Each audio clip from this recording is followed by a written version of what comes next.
ಎಲ್ಲರಿಗೂ ನಮಸ್ತೆ. Aroma of Coorg ಚಾನಲ್ಗೆ ಸ್ವಾಗತ.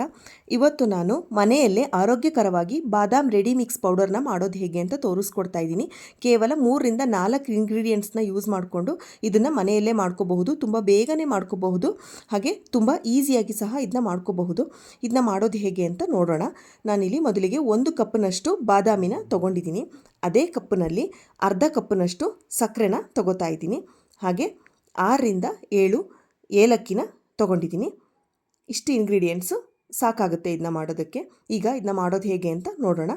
ನಾನಿಲ್ಲಿ ಮೊದಲಿಗೆ ಒಂದು ಪಾತ್ರೆಗೆ ಸ್ವಲ್ಪ ನೀರನ್ನು ಸೇರಿಸ್ಕೋತಾ ಇದ್ದೀನಿ. ಬಾದಾಮಿ ಮುಳುಗುವಷ್ಟು ನೀರನ್ನು ಹಾಕೋಬೇಕಾಗುತ್ತೆ. ಇದಕ್ಕೆ ಈಗ ಈ ನೀರನ್ನು ಕುದಿಸ್ಕೊಳ್ಳೋಣ. ನೀರು ಈಗ ಚೆನ್ನಾಗಿ ಕುದೀತಾ ಇದೆ. ಈಗ ಇದಕ್ಕೆ ನಾನು ಬಾದಾಮಿನ ಹಾಕೋತಾ ಇದ್ದೀನಿ. ಇದನ್ನು 5ರಿಂದ 6 ನಿಮಿಷ ಬೇಯಿಸ್ಕೊಂಡ್ರೆ ಸಾಕಾಗುತ್ತೆ. ಮೀಡಿಯಮ್ ಫ್ಲೇಮ್ನಲ್ಲಿ ಇದನ್ನ ಬೇಯಿಸ್ಕೋಬೇಕಾಗುತ್ತೆ. ಈಗ ಇದು 5ರಿಂದ 6 ನಿಮಿಷ ಆಗಿದೆ.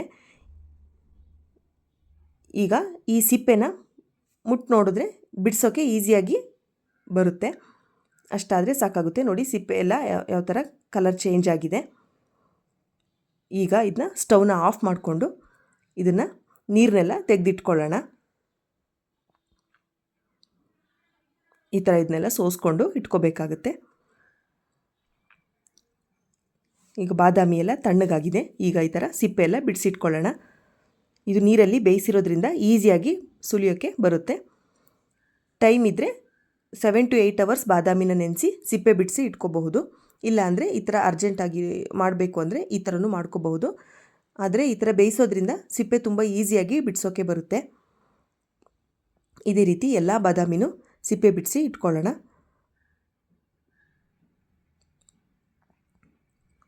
ಈಗೆಲ್ಲ ಬಿಡಿಸಿ ಆಗಿದೆ. ಈಗ ಇದನ್ನು ನಾನಿಲ್ಲಿ ಟಿಶ್ಯೂ ಪೇಪರ್ ಇಟ್ಕೊಂಡು ಇದನ್ನೆಲ್ಲ ಡ್ರೈ ಮಾಡ್ಕೋತಾ ಇದ್ದೀನಿ. ಇಲ್ಲಾಂದರೆ ಬಟ್ಟೆ ಇದ್ದರೆ, ವೈಟ್ ಕಲರ್ ಕ್ಲಾತ್ ಇದ್ದರೆ ಅದ್ರ ಮೇಲೂ ಸಹ ಇದನ್ನು ಹಾಕಿ ಡ್ರೈ ಮಾಡ್ಕೋಬಹುದು. ನೀರಿನ ಅಂಶ ಎಲ್ಲ ಹೋಗೋವರೆಗೂ ಇದನ್ನು ಡ್ರೈ ಮಾಡ್ಕೋಬೇಕಾಗುತ್ತೆ. ಈ ಥರ ಹರಡಿಟ್ಕೊಂಡ್ರೆ ಕ್ಲೀನಾಗಿ ಡ್ರೈ ಆಗುತ್ತೆ.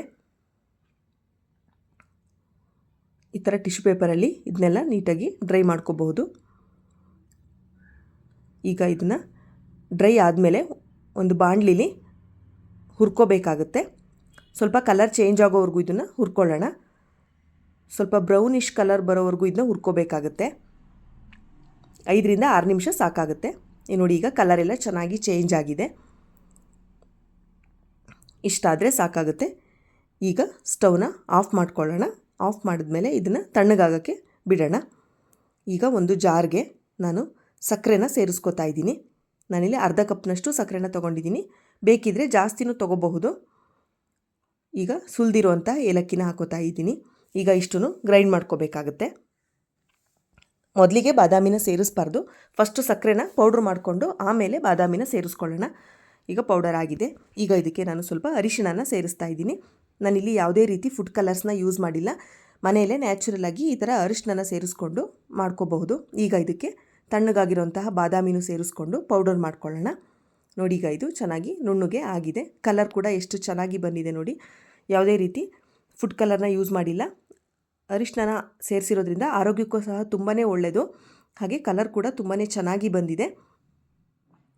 ಇದನ್ನು ಮಕ್ಕಳಿಗೆ ಹಾಲಿಗೆ ಹಾಕಿ ಕೊಡಬಹುದು. ಟೇಸ್ಟ್ ಕೂಡ ತುಂಬ ಚೆನ್ನಾಗಿರುತ್ತೆ. ಅಂಗಡಿಯಿಂದ ರೆಡಿಮೇಡ್ ತರೋಕ್ಕಿಂತ ಈ ಥರ ಮನೆಯಲ್ಲೇ ಆರೋಗ್ಯಕರವಾಗಿ ಬಾದಾಮಿನ ಯೂಸ್ ಮಾಡಿಕೊಂಡು ಮಾಡಿದ್ರೆ ಟೇಸ್ಟ್ ಕೂಡ ತುಂಬ ಚೆನ್ನಾಗಿರುತ್ತೆ. ಹಾಗೆ ಆರೋಗ್ಯಕ್ಕೂ ಒಳ್ಳೆಯದು. ಮಕ್ಕಳಿಗೂ ಎಲ್ಲ ಇದು ತುಂಬ ಇಷ್ಟ ಆಗುತ್ತೆ. ಇದಕ್ಕೆ ಬೇಕಿದ್ದರೆ ಸ್ವಲ್ಪ ಸಕ್ಕರೆನ ಆ್ಯಡ್ ಮಾಡ್ಕೋಬಹುದು. ಇಲ್ಲಾಂದರೆ ಪೌಡರ್ ಮಾಡ್ಕೊಳ್ಳುವಾಗಲೇ ಸ್ವಲ್ಪ ಜಾಸ್ತಿ ಸಕ್ಕರೆನ ಸೇರಿಸ್ಕೊಂಡ್ರೆ ಚೆನ್ನಾಗಿರುತ್ತೆ. ಈ ರೀತಿ ಬಿಸಿ ಹಾಲನ್ನ ಹಾಕ್ಕೊಂಡು ಮಿಕ್ಸ್ ಮಾಡಿಕೊಂಡ್ರೆ ಕುಡಿಯೋಕ್ಕೆ ತುಂಬ ಚೆನ್ನಾಗಿರುತ್ತೆ. ಅದೇ ರೀತಿ ಪಾಯಸ, ರಸಮಲೈ ಎಲ್ಲದಕ್ಕೂ ಬೇಕಿದ್ದರೆ ಈ ಥರ ಪೌಡರ್ನ ಯೂಸ್ ಮಾಡ್ಕೋಬಹುದು. ಈ ಥರ ಪೌಡರ್ ಮಾಡಿ ಸ್ಟೋರ್ ಮಾಡಿ 1 ತಿಂಗಳವರೆಗೂ ಇದನ್ನ ಇಟ್ಕೋಬಹುದು.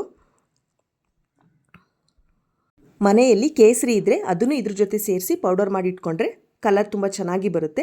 ಇಲ್ಲ ಅಂದರೆ ಈ ಥರ ಅರಿಶಿಣನ ಹಾಕ್ಕೊಂಡು ಮಾಡ್ಕೋಬಹುದು. ನೋಡಿದ್ರಲ್ಲ ಎಷ್ಟು ಈಸಿಯಾಗಿ ಮನೆಯಲ್ಲೇ ಬಾದಾಮ್ ರೆಡಿ ಮಿಕ್ಸ್ನ ಮಾಡ್ಕೋಬಹುದು ಅಂತ. ಇಷ್ಟ ಆಗಿದ್ದರೆ ಸಬ್ಸ್ಕ್ರೈಬ್ ಮಾಡಿ, ಹಾಗೆ ನಮ್ಮ ಚಾನಲ್ಗೆ ಸಪೋರ್ಟ್ ಮಾಡಿ. Thank you.